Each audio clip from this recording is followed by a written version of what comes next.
¿Qué tal, mis amigos? Aquí con ustedes, María Salas. Una comedia dramática llega al cine. Se llama Scrap. Hoy conoceremos a Beth, quien cuando descubrimos está durmiendo en su coche y necesita ayuda. Tiene una pequeña niña, pero tampoco puede estar con ella. Me encuentro con la directora, guionista y protagonista, Vivian Kerr. Hola, señorita Vivian. Hi, how are you? I don't speak Spanish, but that sounded great. It's great because I'm saying it's like a dramedy. It's a dramedy Hmm. because you gotta. I mean, it kind of like you gotta laugh at itself at the script because these circumstances many people go through it and they don't realize it. Like, do we need help? Do we ask for help? Do people don't want to help? How do we get there? And it has a lot to do with mental health as well, and circumstances. I mean, I'm a victim of Murphy's Law. Things happen and you don't know how to fix it. So Hmm. take me in the very beginning, we find Beth sleeping in her car and people in neighborhoods trying to run her over and kicking her out, calling the police. So take us to the very, very beginning of the story. Llévanos al comienzo de la historia. ¿En dónde se encuentra la protagonista Beth? Well, so Beth, I mean, yeah, at the very beginning, my character is a woman who's recently been laid off, kind of had a more of a middle class life, and she suddenly finds herself having to live in her car because she is too proud to ask her older brother Ben for help, who's beautifully played by Anthony Rapp. And yeah, it's about, she's in this really dire circumstance, but she's lying to herself. Like she's saying, if I can get another job, if I can go to a job interview and get another job, I only have to do this for maybe a couple weeks. I don't have to tell him. I don't have to tell any of our family. So it's a movie about, it's a serious subject matter, but it is, like you said, a dramedy because Beth is a character who could easily ask for help and doesn't. And so it's like you have to watch her sort of self-sabotage herself. But that's why it's so endearing, this character. And it's endearing because, again, we all have been there. We all have needed help, but we think we can just handle it on our own. And because we had asked, she had asked Ben for help many other times. And he's already, telling her, you're a little bit of a loser. You have a daughter. Come on. You got to, like, get your shit together. So, yes, give me her mental state. And how do we know that she has arrive at rock bottom? I don't know how you say that in English. She has really like hit rock bottom. ¿Cómo sabemos que ella ya no tiene más posibilidades? Perdió su empleo, no quiere pedirle ayuda a su hermano y está desesperada. Yeah, I mean, I would say her mental state is just denial. She's just, it's like, when you see a horse that has like blinders on, right? It's like just looking straight ahead, but like not really looking at her actual circumstances. And she has a young daughter named Birdie that has Birdie is staying with her brother. And so she's, obviously like knows that she can't do this forever because she doesn't want to put her daughter in this unsafe situation, living in their car. So I think just a lot of denial and a lot of shame, like the shame of asking for help. And it's interesting because the film did a lot of festivals, and a lot of people in the audience did come up to me and say, people who now are very successful, but would say that, like, many years ago, like I went through a hard time and I like slept in my car. And I think that it's a lot more common than we think that people go through these periods of their life where they really struggle. Jim Carrey, Rosario Dawson. There's so many actors who are well known, super famous, and we will never think that they have slept in the car, and they had. Actores como Jim Carrey y nuestra propia latina Rosario Dawson han tenido que dormir junto a su familia o durante su carrera en un auto, tal y como lo hace Beth.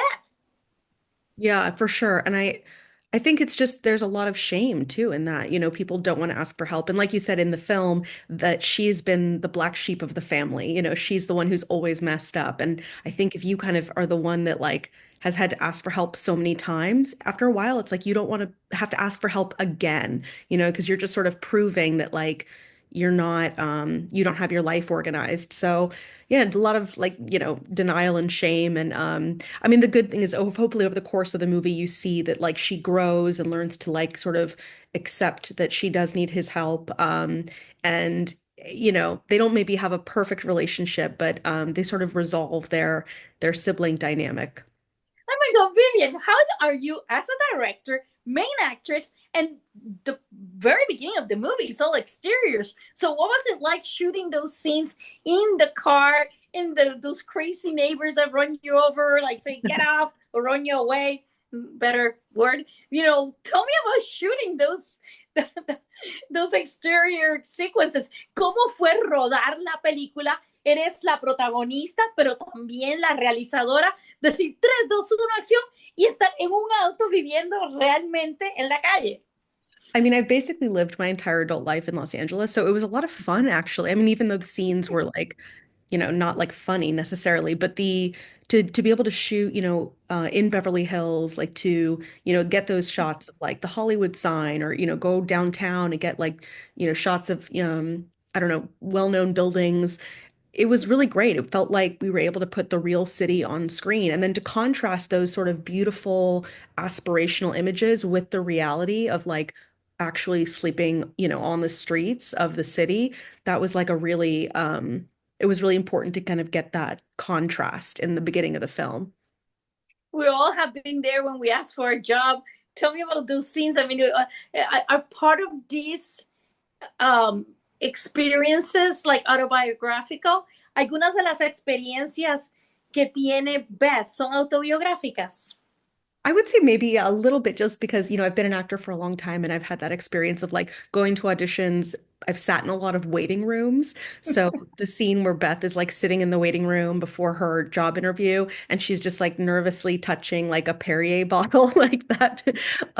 Yeah, I mean, I think we've all sort of experienced whatever that is, where you have a job interview or an audition or something and you're like, it's, you're surrounded by people and like only one of you is going to get the job. And it's like, awkward and you're nervous. So yeah, it was kind of funny to put that in. Like that I would say was a little bit autobiographical. What was the craziest scene to shoot? ¿Cuál fue la escena más memorable del rodaje de Scrap? Gosh, I mean, I don't know if it was the craziest scene, but I think one of the things that was so satisfying was getting to film at the Moonlight Rollerway, the roller skating rink, which is such a like LA institution. It's been there, I think, from since the 70s. And we shot it overnight. So I think it was like 3 in the morning. But yeah, like when Anthony and I like put on skates and we're actually like skating around with our crew, I just remember thinking like, wow, like I mean, my film was really happening. I had dreamt of shooting in this location and then we got to shoot in the location. So that was like a dream come true. I mean, you're very brave. You've taken on many hats to do Scrap. How does it feel when you say 3, 2, 1, action, and it's all yours, and it's getting great? I mean, I loved it. I felt every moment of it. I want to watch it again. Is in a sense, even though we're going through the trauma that she's going through, it's a feel good movie because we're all rooting for her. She's like a little hero, the little engine that could. ¿Cómo fue ser la directora, la guionista, la protagonista de esta cinta? I love that you root for her because I think sometimes people are like hard on her, because I think people sometimes have a hard time like understanding why someone who does have family and could get help doesn't ask for help. So I think sometimes people are a little bit like mean or judgmental. So I love that you root for her. Yeah, I think she is the little engine that could. And I think it may be in the same regard, like that's kind of who I am as well. I think Scrap took a really long time to get made. I first got the idea back in 2016, and then it was a short film first that was doing festivals in 2019. Now it's 2025. So, like, everything that's worthwhile takes a long time. And so, I had my own journey to go through just to get this film made. But yeah, it was so satisfying to be able to act and then finally direct as well. This is my first feature, and I just feel very lucky that I got to, when it's really fun to be in charge. I bet. I know I did not like Ben's wife who's trying to have a baby. So I'm definitely not judgmental on Beth because I hated like the other side of the coin. I did not agree on that. They should have, she should have been more happy that she could help Beth, and she didn't do that at all. I love that you're So on no, Beth's side. so I'm totally on your side. Are you kidding me? I'm slapping cars. It's been like, sometimes you gotta do what you gotta do, and to go to the other side of the rainbow, and that's what I Yeah. love about her.